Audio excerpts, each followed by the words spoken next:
Coronavirus, la pandemia. ¿Cuáles son los síntomas? ¿Cómo se transmite?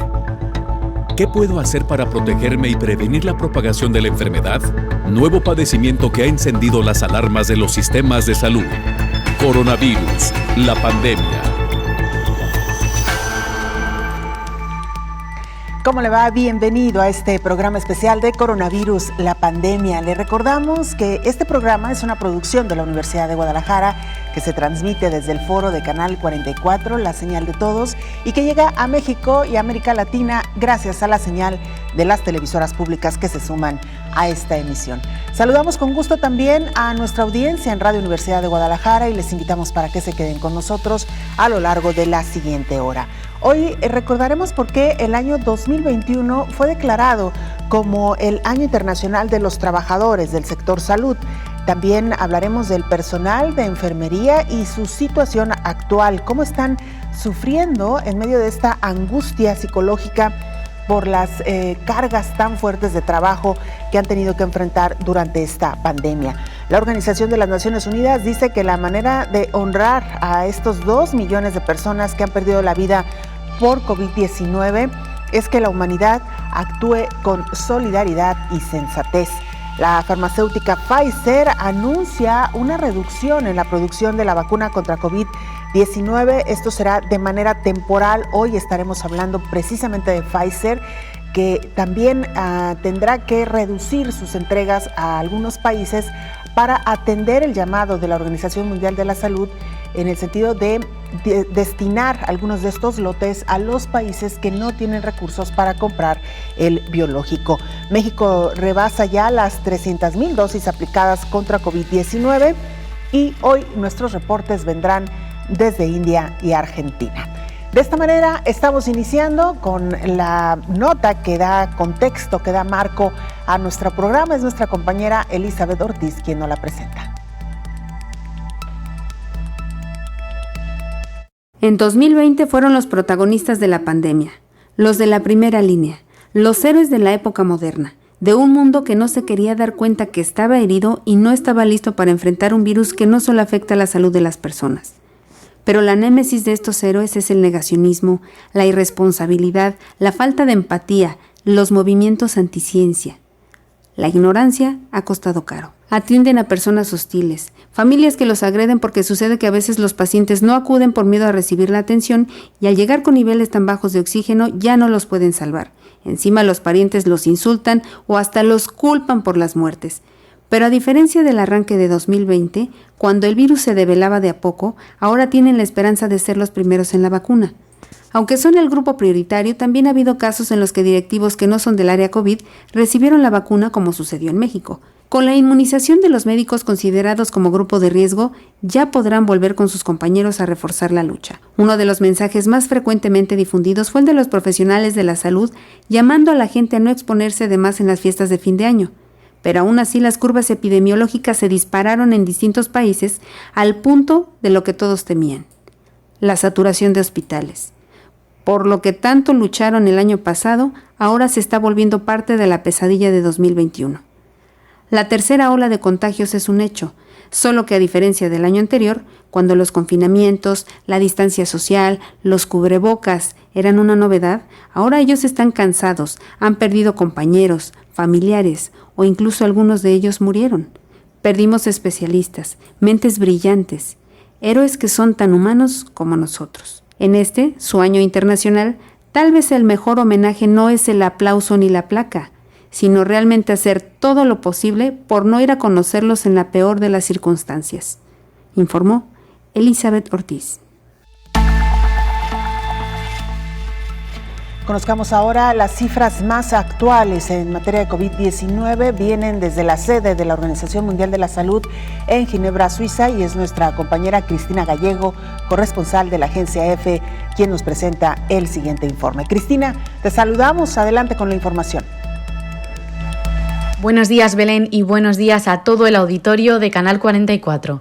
La Organización Mundial de la Salud ha registrado un total de 93.194.000 casos de COVID-19 en el mundo, 683.000 más que en la víspera. Los fallecimientos que ha registrado el organismo con sede en Ginebra superan los 2 millones, con casi 13.000 muertes en el día de ayer. Expertos de la Organización Mundial de la Salud han advertido de que las sociedades de todo el mundo no están haciendo lo suficiente en la lucha contra la pandemia en un momento en el que los contagios diarios siguen en niveles máximos. El director de Emergencias Sanitarias de la Organización Mundial de la Salud, Mike Ryan, ha advertido de que las altas cifras podrían deberse en una pequeña parte a la aparición de variantes más contagiosas del virus, pero en gran medida ha ocurrido porque estamos reduciendo el distanciamiento físico y social. América mira con preocupación las señales de una nueva variante de la COVID-19 en Brasil, que ha provocado el cierre del espacio aéreo de Reino Unido con 14 países latinoamericanos, y crece el temor a que aumenten las muertes en el continente, donde la pandemia continúa sin freno. Los estudios señalan que la conocida como variante brasileña tuvo su origen en Manaus, la capital amazónica de Brasil, y que puede ser más contagiosa que las identificadas hasta el momento en el país, pues tiene alteraciones genéticas similares a las encontradas en Reino Unido y Sudáfrica. Según expertos brasileños de la Organización Mundial de la Salud, lo ocurrido en Manaus es una advertencia para otros países. La ciudad se preparó para la primera ola, pero por un falso sentido de seguridad se bajó la guardia. En cuanto a víctimas mortales de la enfermedad, Brasil ocupa el segundo puesto mundial con 208.000 decesos, mientras que los casos en el país ascienden a 8,3 millones. En América Latina, México es el cuarto país del mundo con más fallecidos, con 139.000, mientras que en la 10ª posición se encuentra Colombia, con casi 48.000 muertos. Los expertos añadieron que el inicio de las vacunaciones en muchos países puede añadir un exceso de confianza que puede ser perjudicial en la actual fase de la pandemia. Por otra parte, los expertos de la misión que llegaron el jueves a China para investigar el origen de este coronavirus se encuentran pasando la cuarentena en Wuhan. En lo respectivo a las vacunas, la organización señaló que el retraso en el envío de datos por parte de algunos fabricantes dificulta el análisis de nuevas candidatas y su posible aprobación para un uso de emergencia, por lo que urgieron a las farmacéuticas a que aporten sus resultados lo antes posible. Reportó desde Ginebra Cristina Gallego para el programa Coronavirus, la pandemia. Gracias, Cristina. Y mire, regresando al tema que hoy nos ocupa, la situación actual de los profesionales de la salud en el mundo, otra manera de ayudarlos en esta labor ardua que realizan es dotándolos del equipo necesario para atender a sus pacientes. La Organización Mundial de la Salud dio a conocer que el 2021 fue declarado Año Internacional de los Trabajadores del Sector Sanitario para reconocer su labor durante el enfrentamiento a la COVID-19. El director general de la OMS, Tedros Adhanom, señaló que para hacer realidad este reconocimiento, todos los países deben aumentar los recursos de los profesionales de la salud y su capacitación para poner fin a la pandemia. Un informe reciente de la OMS refiere que la COVID-19 expuso a los trabajadores de la salud y a sus familias a niveles de riesgo sin precedentes. Indicó además que muchos países reportan un número mucho mayor de infecciones por el nuevo coronavirus entre el personal sanitario con respecto al establecido en la población general. En casi todos los estados de ingresos bajos y medios, alrededor del 14% de los casos con COVID-19 notificados a la OMS corresponden a trabajadores de la salud, y en algunas naciones la proporción puede llegar hasta el 35%, refiere el informe. Además de los riesgos físicos, la pandemia ejerce niveles extraordinarios de estrés psicológico sobre ellos por el temor constante de contagiarse o sus familias, además de las extenuantes jornadas de trabajo. Muchos están separados de sus familias y se enfrentan a la estigmatización social, informó Rocío López Fonseca. Esto por parte de los gobiernos, dotar de lo necesario para que los trabajadores de la salud puedan realizar adecuadamente su trabajo, pero también la Organización Mundial de la Salud ha llamado a la población a solidarizarse con este personal, y la manera de hacerlo es precisamente cuidándonos para evitar que las clínicas, los hospitales se desborden. El 15 de enero el mundo llegó a las 2 millones de muertes a causa de la COVID-19, un hito desgarrador, porque a pesar de que la vacuna representa una esperanza a nivel internacional, lo cierto es que las vacunas llegan rápidamente a países ricos y los pobres no reciben ninguna, condenó el secretario general de Naciones Unidas, Antonio Guterres. Ante este vacío de vacunas, la ciencia tiene éxito, pero la solidaridad falló, dijo. El representante del organismo internacional mencionó que detrás de los 2 millones de muertos por COVID-19 hay nombres y rostros. Our world has reached a heart-wrenching milestone. The COVID-19 pandemic has now claimed 2 million lives.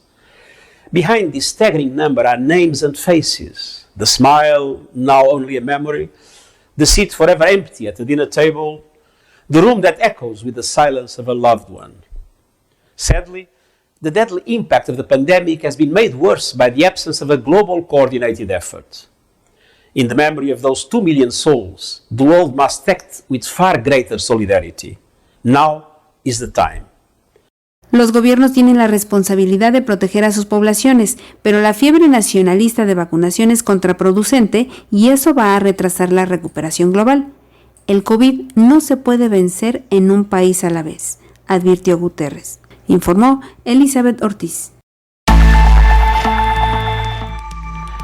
@Canal 44 TV, nuestra cuenta institucional en Twitter y Facebook. Nos puede mandar mensajes también a través de WhatsApp en el 33 22 42 06 90. Como siempre, es un gusto recibir sus comentarios, sus opiniones, sus propuestas también sobre temas que quiera que desarrollemos a lo largo de estos programas dedicados a la pandemia de COVID-19. Hacemos una pausa breve, regresamos con más.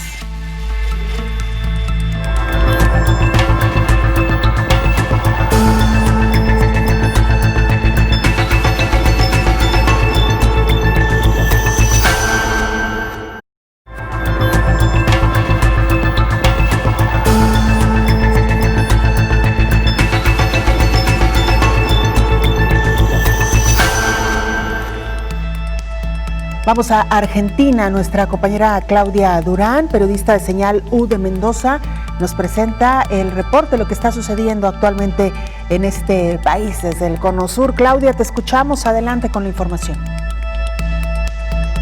Buenos días, Belén. Buenos días a todo el auditorio de Canal 44 desde Argentina. Lo más importante y lo más destacado, la última información con la que contamos en relación a la pandemia de coronavirus. Lo más importante es decirles a ustedes que el gobierno nacional en los últimos días decidió que cada uno de los gobernadores de las distintas provincias que componen el territorio argentino sean los que tomen la decisión final a la hora de hablar de más restricciones. ¿Por qué decimos esto? Porque también en las últimas semanas, y debido al inicio de la temporada de verano, se ha registrado un mayor aumento de contagios, sobre todo en el área metropolitana y en localidades muy específicas del interior del país, vinculadas sobre todo con lugares turísticos. Esto se debe a una especie de relajamiento de las medidas de cuidado, las medidas preventivas, y es por eso que el presidente de la Nación les dio a los gobernadores la potestad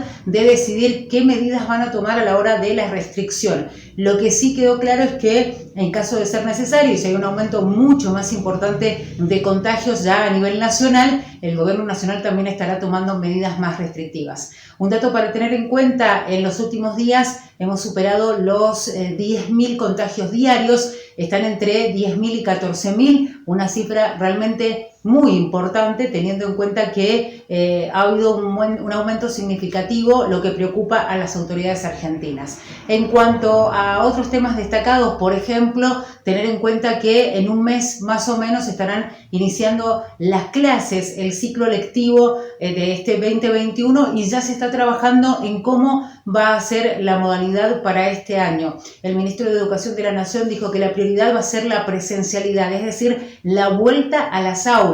El 2020 estuvo marcado por la virtualidad y en caso de ser necesario se habla de un sistema bimodal, donde parte de los alumnos irán a la escuela de manera presencial y la otra parte se quedará en casa y después serán equipos que van a ir rotando. Esa es la idea original que tiene el gobierno nacional y en los próximos días habrá reuniones con los ministros de educación de cada una de las provincias para ajustar detalles en cuanto a la vuelta a las aulas para el comienzo de clases en algunas semanas más aquí en la Argentina.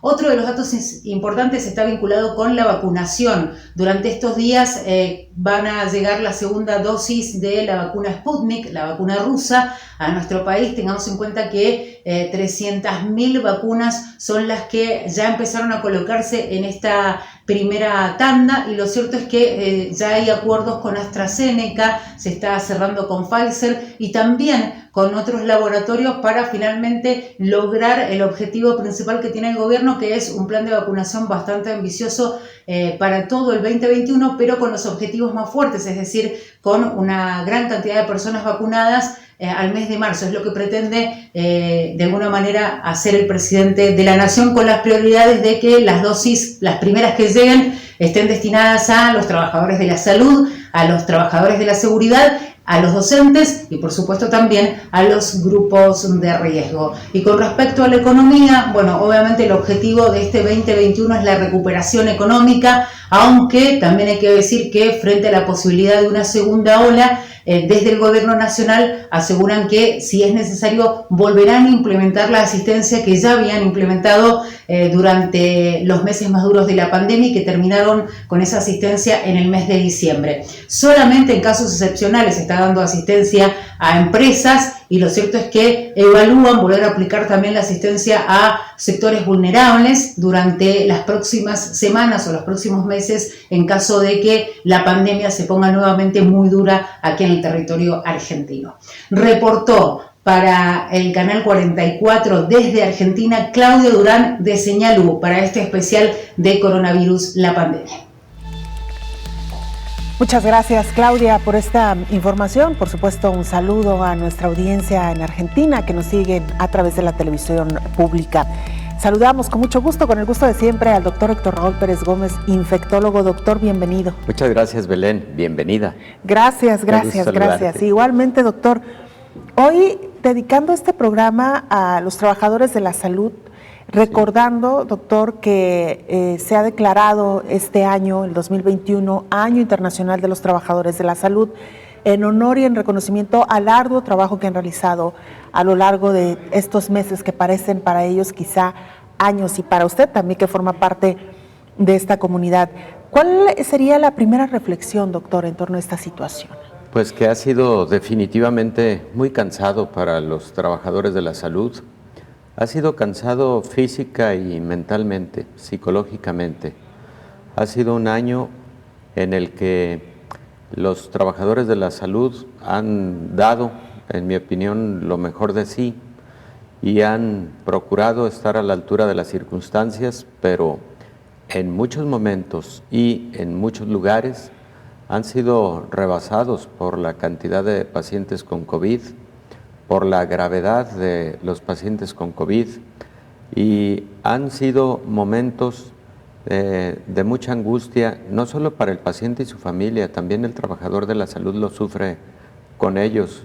Lo habíamos comentado antes aquí mismo, cuando identificas que no hay suficientes espacios hospitalarios para la atención de los pacientes, o cuando identificas, como en las últimas semanas en algunas partes de Latinoamérica, en México particularmente, que no tienes abasto de oxígeno para tener a un paciente determinado, incluso en su casa, de manera ambulatoria, y esa situación que llega a ser desesperante, bueno, también afecta al trabajador de la salud. Los trabajadores de la salud, Belén, no incluyen solamente al personal médico y de enfermería.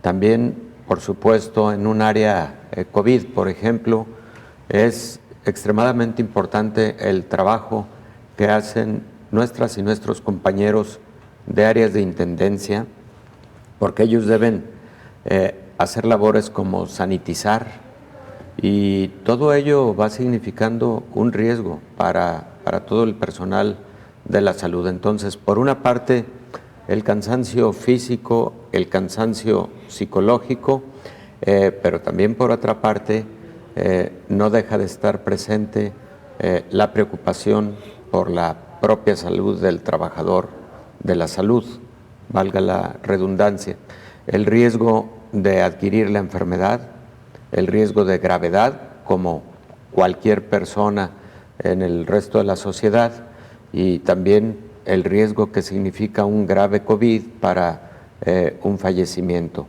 Los trabajadores de la salud, por ejemplo, en el caso de México, alrededor de 2,000 trabajadores de la salud han perdido la vida en esta batalla, y eso significa una de las cifras más altas del mundo. De hecho, hay por ahí algunos cuadros comparativos en donde se sugiere, se piensa que México es el país que ha tenido más fallecimientos entre trabajadores de la salud por causa de COVID-19. Pues un panorama verdaderamente difícil, y bueno, Belén, hoy pues una luz de esperanza con el inicio de la vacunación en todo el mundo, o en muchas partes del mundo, empezando por los trabajadores de la salud. No podía ser diferente el arranque de esta estrategia, precisamente porque el trabajador de la salud es la columna vertebral del sistema de salud. Yo siempre he dicho que tú puedes incrementar el número de camas para atender a pacientes con COVID, tú puedes incrementar, ¿por qué no?, hasta el número de ventiladores, de monitores, de equipamiento para atender a estos pacientes, pero si no tienes suficientes trabajadores de la salud para atender estas nuevas áreas reconvertidas, pues estás frente a un mismo problema. Y el otro punto es que, con el debido respeto, no todos los trabajadores de la salud han tenido la formación para la atención de pacientes con COVID. El paciente con COVID, lo hemos comentado en muchas ocasiones, es un paciente complejo, con alteración de muchos órganos y sistemas. El paciente con COVID idealmente debe ser manejado por un equipo médico en donde seguramente está el neumólogo, seguramente está el infectólogo, el intensivista es alguien muy importante en el equipo, sobre todo para el paciente grave o crítico con COVID. Y bueno, hay otras áreas de la medicina que la especialidad en sí no necesariamente tiene esa línea de trabajo de lo que habitualmente presenta un paciente con COVID. Entonces, han habido muchos lugares en los que incluso otras especialidades no precisamente afines a lo que requiere un paciente con COVID, bueno, han tenido que entrar también a la batalla, y eso, bueno, por principio de cuentas representa un doble reconocimiento para estas áreas, pero por otro lado, pues también significa el que no necesariamente son las especialidades afines, y eso, bueno, pues puede tener significado en los resultados de la atención de pacientes COVID. Claro, y ahora que lo mencionaba, doctor, también como parte de esta estrategia, ¿cómo se ha tenido que echar mano incluso de los estudiantes, de los residentes, para que se sumen precisamente a esta línea de batalla? Y ha sido también pues bastante gratificante y digno de reconocerse que muchos de estos jóvenes que todavía no terminan su carrera han estado dispuestos, doctor, a sumarse y a estar ahí al frente de la batalla, ¿no?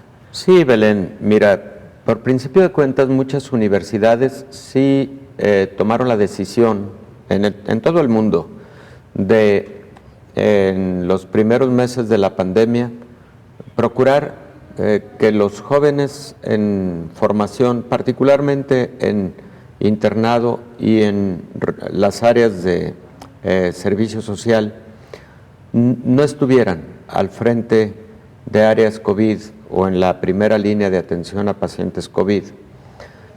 Eso era muy conveniente. sigue siendo muy conveniente, pero pues finalmente las necesidades han llevado a otra ruta y en muchas universidades en el mundo también estos jóvenes durante ya los últimos digamos semestres de formación o el último semestre de formación en que ya están en áreas clínicas como internos o como pasantes de servicio social, se han sumado, por supuesto, buscando en todo momento protegerlos al máximo posible y bueno, también preferentemente en escenarios de atención que no les representen a ellos tanto riesgo como significa para un profesional de la salud graduado o especializado cuando está viendo a un paciente en estado crítico, ¿no? Claro, y que también, como bien lo menciona, doctor, han venido de alguna manera a ocupar estos lugares de personal ya formado en años, que han tenido ellos sí que irse al frente de la batalla y entonces estos estudiantes sumarse a esos lugares que se han dejado vacíos en la atención, y lo hemos dicho, doctor, de otras enfermedades, porque las enfermedades distintas a COVID continúan y necesitan también de atención médica. Sí, claro, esas no esperan, esas siguen estando ahí. Y señalaste un aspecto muy importante, Belén. Esa ha sido también otra estrategia, el que estos jóvenes atiendan áreas no COVID para que otros profesionales graduados y especializados pues vengan al frente de batalla con respecto a COVID.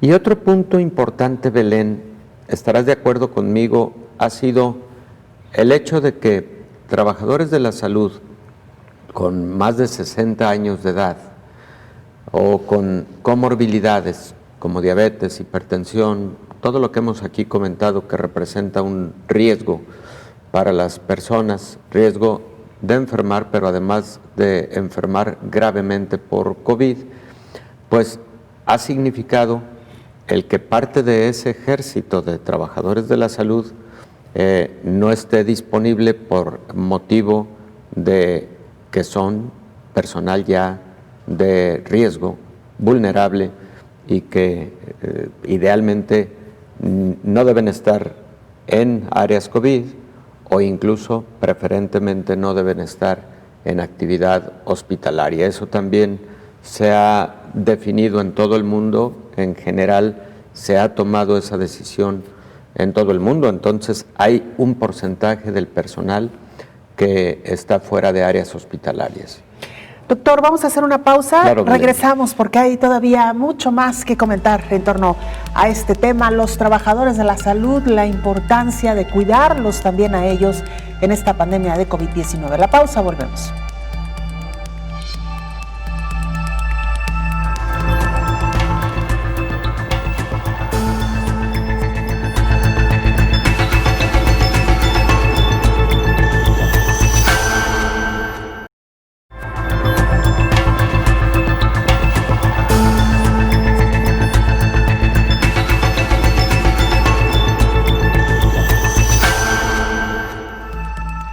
La Organización Mundial de la Salud llama a todos los países para que compartan e intercambien datos sobre el SARS-CoV-2. El Comité Internacional de Emergencia sobre la COVID-19 terminó su sexta reunión con un llamado a expandir la secuenciación genómica y el intercambio de datos y a ampliar la colaboración científica para despejar las incógnitas sobre las variantes del coronavirus SARS-CoV-2. El grupo de expertos nombrado por la Organización Mundial de la Salud también se pronunció contra la posibilidad de que se exijan pruebas de vacunación contra la COVID para viajar, puesto que aún se desconoce el impacto de las inmunizaciones en la reducción de la transmisión, además que la posibilidad de las vacunas es limitada. El equipo agregó que en caso de imponerse, la prueba de vacunación no debe eximir a los viajeros internacionales de cumplir con otras medidas de reducción de riesgos de viaje. Al término de la reunión, el director del Comité de Emergencia destacó sobre todo la urgencia de que los países aumenten la colaboración para combatir al virus con el mayor conocimiento posible. El comité exhortó a la OMS a desarrollar un sistema estandarizado para nombrar las nuevas variantes del coronavirus, evitando los indicadores geográficos, un área en la que ya se ha comenzado a trabajar. La OMS afirmó que no se puede atribuir el aumento de los casos de COVID-19 que se está registrando en el mundo a las nuevas variantes del coronavirus, sino que el incremento de los contagios y los casos se debe a que no se está haciendo lo suficiente y a que ha habido un cierto relajamiento de las medidas de protección, informó Rocío López Fonseca. El presidente Andrés Manuel López Obrador anunció que México aceptó la reducción en la entrega de dosis de la vacuna Pfizer contra COVID-19 para que los países más pobres puedan tener acceso a estos biológicos, como propuso la Organización de las Naciones Unidas, con el objetivo de que no haya acaparamiento, pero pues también ha dicho que estas dosis serán repuestas según la propia Organización Mundial de la Salud. Ahora en el mundo hay una polémica porque la ONU le ha pedido a Pfizer que baje sus entregas a los países con los que tiene contrato, como es el caso de México, los países europeos, para que se disponga una cantidad de vacunas a la ONU y que no haya acaparamiento y que la ONU también ponga esas vacunas a disposición de los países más pobres, dijo el mandatario mexicano. Nosotros estuvimos de acuerdo con eso, que nos bajen y luego nos repongan lo que corresponde, dijo. Así lo manifestó al inaugurar la Universidad para el Bienestar Benito Juárez. En esa comunidad, el mandatario aseguró que a pesar de esta baja en la entrega de esta vacuna, no cambiará el Plan Nacional de Vacunación contra el COVID, puesto que el gobierno mexicano está buscando otras opciones de vacuna, como la de CanSino, la Sputnik V y la desarrollada por la farmacéutica AstraZeneca, por lo que garantizó que se tendrán las dosis suficientes para inmunizar a los adultos mayores. Doctor Héctor Raúl Pérez Gómez, infectólogo, sin duda, pues un anuncio que puso a temblar a más de alguno, sobre todo por esto que estamos hablando hoy, doctor. Las primeras dosis que llegaron a México estaban contempladas que se destinaran para el personal de la salud. Con este anuncio y el hecho de que México haya decidido aceptar la propuesta de la Organización de las Naciones Unidas de ceder parte de este lote a los países que no tienen recursos para comprarla, la pregunta es, ¿qué va a pasar con el personal de la salud que ya estaba esperando esas vacunas, doctor? Bueno, Belén, definitivamente es lamentable. Se puede entender desde el momento en que se gestó la estrategia COVAX, que tenía el propósito de dar equidad a los países para que pudieran tener todos acceso a las vacunas. Y digo a las vacunas porque son múltiples las vacunas que han sido incorporadas a este esfuerzo COVAX. Yo creo que teniendo estas múltiples vacunas, como el caso de la vacuna de Pfizer, pero también AstraZeneca, las vacunas de CanSino, las vacunas de Sputnik, las vacunas de Janssen, yo creo que bien podría haberse encontrado una estrategia para que estos otros países accedieran pues a algunos de estos otros biológicos. No necesariamente tendría que haber sido la vacuna de Pfizer, porque la mayor parte de estos biológicos han mostrado eficacias por arriba de 95%, algunas de ellas, y también alta seguridad. Entonces yo creo que el gobierno de México debió haber mantenido esa estrategia del aseguramiento de las vacunas para el personal de la salud que ha iniciado su vacunación, y bueno, no se diga la segunda dosis que debe aplicarse el personal ya vacunado para tener el porcentaje de efectividad del que estamos hablando, en este caso 95%. Entonces, pues ojalá y en los próximos días se pudiera reanudar y tener el abasto de la vacuna de Pfizer Digo, por supuesto, también México tiene convenio con AstraZeneca, con CanSino hizo convenio también, y estaba buscando convenio con Sputnik. Sí será con la suma de múltiples vacunas que se podrá dar una cobertura mayor, eso también lo entendemos, porque no va a haber una sola compañía farmacéutica que pueda abastecer a un país en específico o al mundo, ¿no? La misma vacuna de Moderna no va a ser suficiente para los Estados Unidos, por ejemplo, y ellos también ya han hecho convenio con AstraZeneca, con Pfizer, etcétera. En fin, se tienen que buscar esas estrategias, pero sí me ha resultado muy preocupante ese anuncio de cederlas, y no por un motivo, digamos, de inconveniente actitud de no compartir un beneficio tan importante, y egoísmo, no, definitivamente no es eso. Es aprovechar la eficacia y la seguridad de un biológico cuando ya se ha iniciado su administración. Eso es lo que considero que es muy importante, porque, insisto, hay muchos otros biológicos que están también a disponibilidad del resto del mundo, ¿no? Claro, y sobre todo, doctor, porque estamos en una etapa muy crítica de la pandemia en México y en todo el mundo, con este rebrote, segundas olas, como sea la situación de cada uno de los países.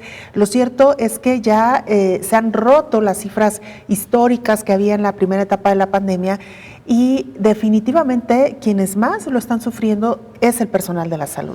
Así es. Quienes estaban ya inmunizando con esta decisión del gobierno mexicano, no sabemos exactamente en cuánto tiempo se va a retrasar este proceso, o confiamos, ojalá que así sea, que, como usted bien dijo, comienzan a llegar las otras vacunas de los otros laboratorios, para que entonces este freno, por llamarlo de alguna manera, al ceder estos biológicos, pues no tenga un impacto fuerte, doctor. Sí, es muy importante para toda la gente. Digo, el personal de la salud ha sido la primera etapa en la estrategia de vacunación, pero para todas las personas, por supuesto.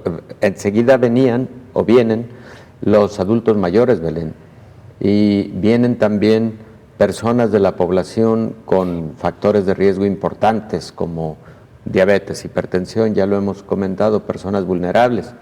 México tiene un serio problema de sobrepeso y obesidad en su población, con más del 40% con sobrepeso, de hecho más del 50% con sobrepeso, y un 35% con obesidad y obesidad mórbida.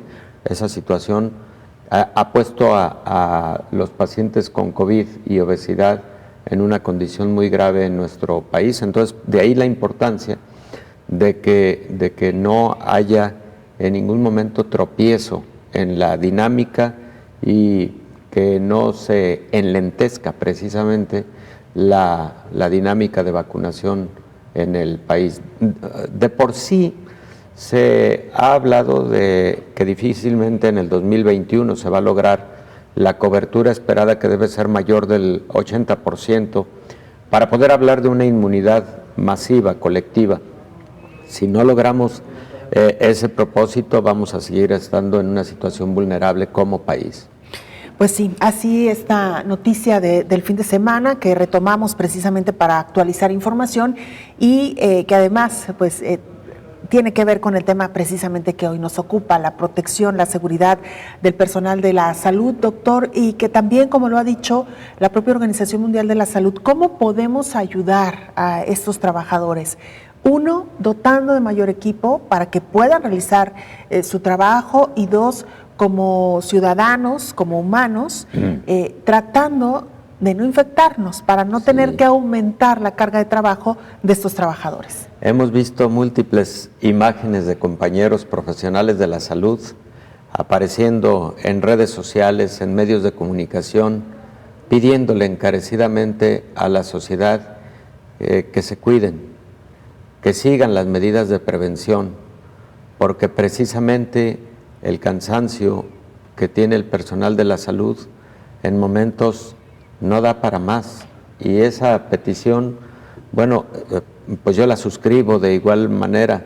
Yo la hago también desde aquí, pidiéndole a la población que se cuiden, porque el personal de la salud históricamente ha estado siempre puesto y dispuesto, ha tenido siempre ese vocacionamiento de servicio, de fraternidad, de solidaridad, ese pensamiento de estar con el que sufre, sí, pero entender de igual manera que como seres humanos, el personal de la salud nos cansamos, también sufrimos con quien sufre, y entonces una forma de rendirle, digamos, reconocimiento al personal de la salud es cuidándonos. Hay muchos compañeros que incluso en redes sociales han dicho, no queremos precisamente aplausos, ni tampoco queremos muestras que si bien son de corazón, indudablemente de parte de la sociedad, pero creo que estaríamos mucho más satisfechos si identificamos que la sociedad se está cuidando y de esa manera está cuidando a todo el sistema de salud, incluidos el personal de la salud. Así es, doctor. Vamos a hacer una pausa, si me lo permite, y regresamos con mucho más.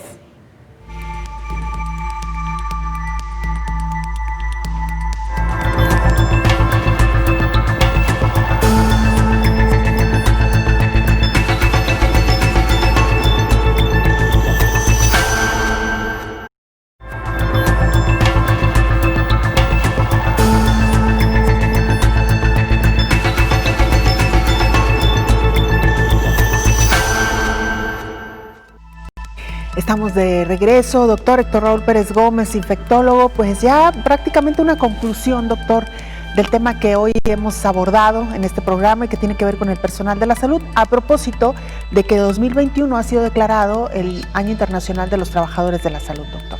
Bueno, Belén, pues esa declaratoria, las declaratorias de la Organización de las Naciones Unidas o de la Organización Mundial de la Salud y agencias afines son precisamente para recordarle a la población sobre la importancia de algo en particular, de un hecho específico, de un fenómeno en particular, y en este caso el recordarle a la población la importancia de los trabajadores de la salud, pero la importancia de que estemos hombro con hombro con el trabajador de la salud, la importancia de, sí, no solo reconocer su trabajo, sino también ser colaborativos desde nuestra trinchera, desde nuestro ámbito de competencia y en la cotidianidad, lo que decíamos hace un momento. La salud es una responsabilidad de uno mismo como individuo y de ahí la contribución que podemos hacer como individuos a la salud colectiva, a la salud pública. Si nos cuidamos, estamos cuidando a la colectividad. Si nos cuidamos, estamos cuidando a los sistemas de salud. Si nos cuidamos, y no estoy hablando exclusivamente de COVID, sino de todo nuestro estado de salud, con estilos de vida saludables, con actividad física y deportes, no se diga protegiéndonos de enfermedades infecciosas como el caso de COVID, si nos vacunamos, si vacunamos oportunamente a nuestros hijos, en fin, si tenemos todas esas medidas, estamos contribuyendo al trabajo de los trabajadores de la salud, que son la piedra angular, la columna vertebral de los sistemas de salud. Entonces, pues, aunque yo formo parte de esos trabajadores de la salud, permítaseme desde aquí enviar a los compañeros y las compañeras trabajadores de la salud un alto reconocimiento por el gran esfuerzo que vienen realizando a lo largo de esta pandemia, pero también por su trabajo de siempre, por la vocación de servicio, por todo lo que significa los esfuerzos, los desvelos, que sabemos que los hay. A veces para las y los trabajadores de la salud no hay horarios. A veces los 24 horas del día de los 365 días del año es estar en presencia y prestos para poder ayudar a quien está sufriendo. Entonces, pues mi conclusión sería, Belén, pues primero de un alto reconocimiento a las y los compañeros que han estado en esta batalla, y segundo, pedirle a la población que hagamos juntos el trabajo, que sea un trabajo no exclusivamente de los trabajadores de la salud, sino de todos.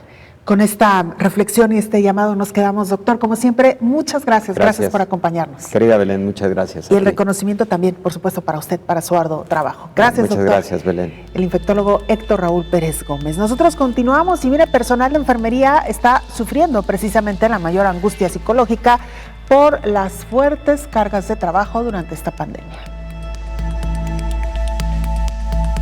El Consejo Internacional de Enfermeras advirtió que la COVID-19 está provocando un trauma colectivo en el sector a nivel global. Las muertes confirmadas a causa de esta enfermedad superan las 2.200. El personal que ya está trabajando al máximo está experimentando mayor angustia psicológica por unas cargas de trabajo que no paran de aumentar, así como abusos y las continuas protestas de los antivacunas. Las conclusiones preliminares de una nueva encuesta realizada por este consorcio a sus más de 130 asociaciones nacionales de enfermeras, junto con estudios efectuados por estas e información proveniente de otras fuentes, indican que el efecto de la COVID-19 es una forma compleja y extraordinaria de trauma como consecuencias potencialmente devastadoras, tanto a corto como a largo plazo para las enfermeras. Incluso se corre el riesgo de que la pandemia dañe la profesión de enfermería durante las próximas generaciones, a no ser que los gobiernos actúen ahora para afrontar el efecto de la COVID-19. Esta encuesta sugiere que podría desencadenar un éxodo de la profesión en un escenario en el que el mundo ya padece una carencia de 6 millones de enfermeras y se esperan otros 4 millones de escasez a causa de la llegada de la edad de jubilación en los próximos 10 años, informó Elizabeth Ortiz. Y mientras esto sucede, la farmacéutica Pfizer ha anunciado una reducción en la producción de sus biológicos de manera temporal. Anunció la farmacéutica Pfizer que reducirá temporalmente la producción de su vacuna contra la COVID-19 a partir de esta semana, para aumentar su capacidad de producción de 1.300 a 2.000 millones de dosis al año. En un comunicado explicó que esta reducción no afectará la entrega de las dosis previstas durante este trimestre para los países de la Unión Europea, aunque Pfizer no dio detalles en las fechas que suspenderá y cuándo retomará el proceso de producción. Sí reconoció que afectará temporalmente los envíos a finales de enero y a principios de febrero, pero proveerá un aumento significativo de las dosis disponibles para finales de febrero y marzo. Se explicó en el comunicado que para incrementar su capacidad productiva, la farmacéutica tiene que llevar a cabo modificaciones en sus instalaciones localizadas en la planta de producción de Bélgica. Después de informar las intenciones de la farmacéutica, los ministros de salud de 6 países de la Unión Europea han expresado en una carta conjunta su seria preocupación por los retrasos en la entrega de la vacuna Pfizer-BioNTech. Los ministros de Dinamarca, Estonia, Finlandia, Lituania, Letonia y Suecia denuncian en esta misiva una situación inaceptable que socava la credibilidad del proceso de vacunación, informó Rocío López Fonseca. Bueno, sin duda alguna, un anuncio importante que ha hecho Pfizer y que se suma también a este llamado que ha hecho la Organización de las Naciones Unidas para que parte de estas vacunas que llegarían a México, parte del lote de Pfizer, sean destinadas pues a los países que no tienen recursos para adquirirlas. En más información, vamos ahora con nuestra compañera Indira Guerrero, corresponsal de la agencia EFE en India. Hola, ¿qué tal? Buenos días, Belén. Buenos días a todo el auditorio de Canal 44. La India, que con 152.419 fallecidos hasta ahora es el tercer país con más muertes por coronavirus, registró este lunes 145 muertes por la enfermedad en las últimas 24 horas. Este es el dato más bajo en 8 meses. Muestra de una disminución constante de los fallecidos tras superar el millar de decesos durante el pico de la pandemia en septiembre. Los fallecidos de la última jornada quedan por debajo de los 146 registrados el pasado 26 de mayo, cuando la India se preparaba para relajar en junio el estricto confinamiento que habían impuesto las autoridades a finales de marzo. El número de casos diarios en la India también está en continuo descenso, con 13.788 infecciones en la última jornada. Esto muy lejos de las 100.000 que se registraron durante el pico de la pandemia, elevando el total hasta 10,5 millones. Aunque hasta ahora solo Estados Unidos, con más de 23 millones de casos, y la India han cruzado la barrera de los 10 millones de contagios, el país asiático ha mostrado una altísima tasa de recuperación del 96,6%. Así, solo 208.000 personas permanecen con el virus activo, de acuerdo al Ministerio de Salud. El descenso de los números, que supone un alivio al frágil sistema sanitario de este país de 1.350 millones de habitantes, llega justo cuando la India acaba de iniciar su masivo programa de vacunación. La campaña lanzada el sábado inmunizará primero a unos 10 millones de sanitarios, que serán seguidos de 20 millones de trabajadores de la primera línea en la lucha contra la pandemia, para luego atender a alrededor de 270 millones de personas mayores de 50 años o con enfermedades crónicas graves. Más de 200.000 personas fueron vacunadas entre el sábado y el domingo. Los números, sin embargo, están por debajo de las expectativas de las autoridades, que estimaban alcanzar a unos 300.000 trabajadores de la salud solo en el primer día, cuando el primer ministro Narendra Modi oficializó el lanzamiento en una videoconferencia en Nueva Delhi. El programa enarbolado como la mayor campaña de vacunación contra la COVID en el mundo arrancó con críticas de algunos sectores por el uso de Covaxin, el desarrollo indígena del laboratorio indio Bharat Biotech, junto al Consejo Indio de Investigaciones Médicas, pese a que sigue en fase de pruebas y no se conoce su nivel de efectividad. Aún así, las autoridades han asegurado que los resultados mostrados hasta ahora por el antídoto de Bharat Biotech muestran altísimos niveles de seguridad y eficacia. Reportó desde la India Indira Guerrero para el programa Coronavirus la Pandemia. Por su parte, México ha rebasado ya las 300.000 dosis aplicadas entre personal de la salud. El gobierno mexicano logró poner las primeras 329.000 dosis del 24 de diciembre que inició la campaña al 15 de enero. Al inicio, las entregas de Pfizer y BioNTech eran prácticamente a cuentagotas, pero el 13 de enero México pudo arrancar su estrategia nacional en las 32 entidades federativas con un lote más grande. El grupo prioritario es el personal que atiende a pacientes COVID. La meta es vacunar a los profesionales de la salud a finales de este mes y continuar con el grupo de la población de mayor riesgo, que es el de adultos mayores. Sin embargo, las autoridades también están planeando distribuir esta vacuna entre los maestros con el fin de reactivar las clases presenciales en aquellos lugares donde los contagios ya están controlados. Aunque la primera intención es cumplir con la vacunación exclusivamente del personal de salud en esta primera etapa, el país ya conoció de casos en los que personas que no forman parte del sector salud han presumido que accedieron al biológico. En esos casos donde se han saltado la fila, sí se les dará la segunda dosis, informó Elizabeth Ortiz. Así estamos llegando al final de este programa. Gracias por habernos acompañado. Le invitamos para que nos sintonice en la siguiente emisión de Coronavirus la Pandemia. Hasta entonces. Coronavirus la Pandemia.